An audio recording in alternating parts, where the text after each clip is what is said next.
This is Classic FM.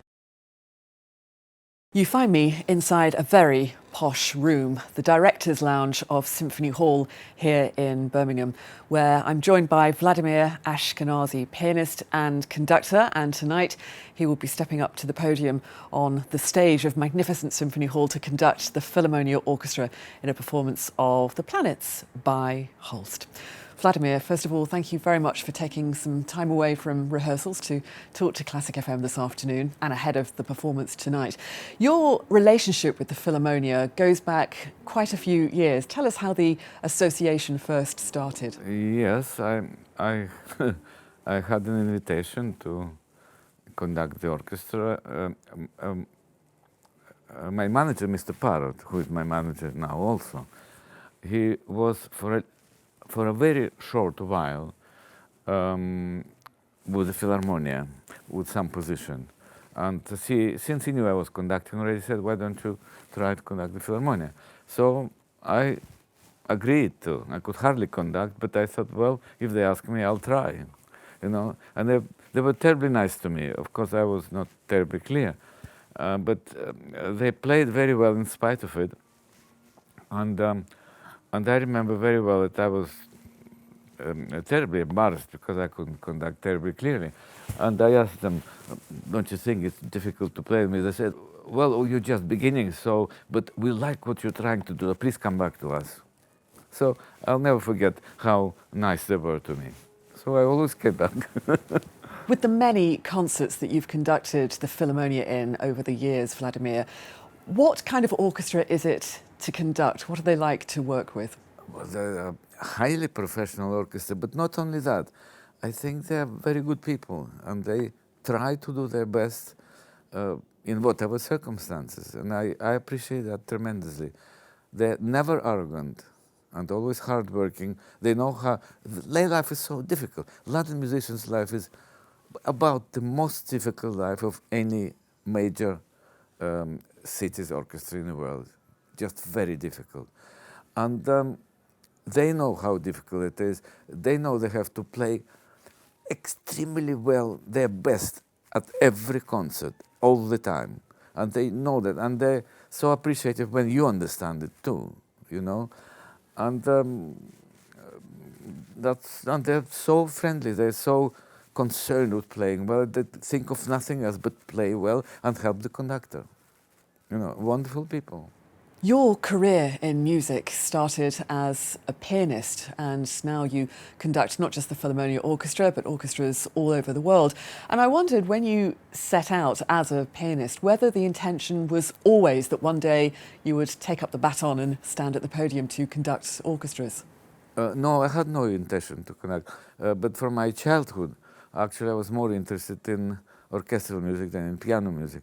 And when I remember very well when I very first time in my life heard a symphony orchestra in a concert performance, I was absolutely overwhelmed. And I thought, that's the most wonderful thing I've ever heard. And not piano recitals or anything. But I never, ever thought I would conduct. And I never tried to get someone in order to see whether I could conduct or not. And some people say, you like orchestra so much, all the orchestral repertoire, why don't you try to conduct? I said, no, it's too complicated. And then it somehow happened, not exactly against my will, but you see, my father-in-law was a conductor, not a very famous conductor, but had an amateur orchestra in Hampstead or something, or in Hendon. And he conducted that orchestra once in a while. And since he realized how much I'm connected to the symphony orchestra in my heart, he said, why don't you conduct my orchestra? I said, but I can't. Well, I'll tell you how to conduct. This is 1, 2, 3, you know, everything. I sort of thought, okay, I'll do it. So I did a little bit. It was awful. I said, I'll never do it again. Oh, no, he said, but... And the orchestra said, yes, we know you can't conduct yet terribly well, but there was something that we loved musically. Anyway, then I had to conduct a little bit in Iceland because Daniel Barenboim came to Iceland on my invitation. He conducted the orchestra, and the next concert I conducted for him, 2 Beethoven concertos. And the orchestra sort of liked what I did, and they said, why don't you conduct us once in a while? So I thought, we lived in Iceland at that time. My wife is Icelandic. And I contact them once every few weeks, one program, another program, and that's how it sort of started. Then my manager, Jasper Parrott, came once to Iceland and saw me conduct, and that was actually a good concert. I could actually, I don't remember the piece, but I did it quite well. He said, why don't you conduct in England? I said, well, I don't know. Anyway, that's how it started. Now, this might not be an easy question to answer, but I wondered what qualities you think are vital to being a conductor. Nobody can answer this question, right? There are millions of qualities. What is a born musician? I don't know. You have to be a born musician. That music is your life, somehow. I suppose, what else can you say? You have to understand why you are a musician, what are you trying to express? And then you have to learn how to express it. And that's very easy. 1, 2, 3, that's all. You need nothing else, right? Well, how many people possess it? I don't know. You know, some people possess a little bit of it, a little bit of that, a little bit of that, a little bit of that. Some people in our history possessed sort of almost everything and left us with wonderful documents of their work, like Karajan, like Furtwängler, like some other people. Well, it's good to have those.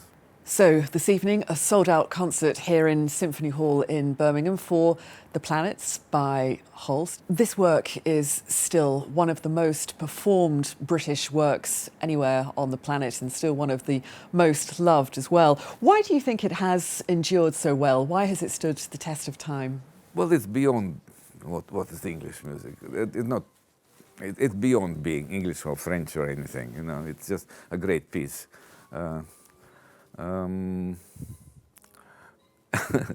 Except now we know much more about planets than what he did at that time. We know just this one. We know what it consists of. We know how many satellites they have or don't have. It's all physics, all our knowledge of the universe. But he has character, some imagination in our minds, and he related to us that. And it's wonderful. And of course, we know now that you can't think of them in this way, but terrifically well put together, and we like this imagination. Why not? All right, we are very happy with that. It's beyond being English or British or anything. It's just a wonderful imagination from this man. Wonderful.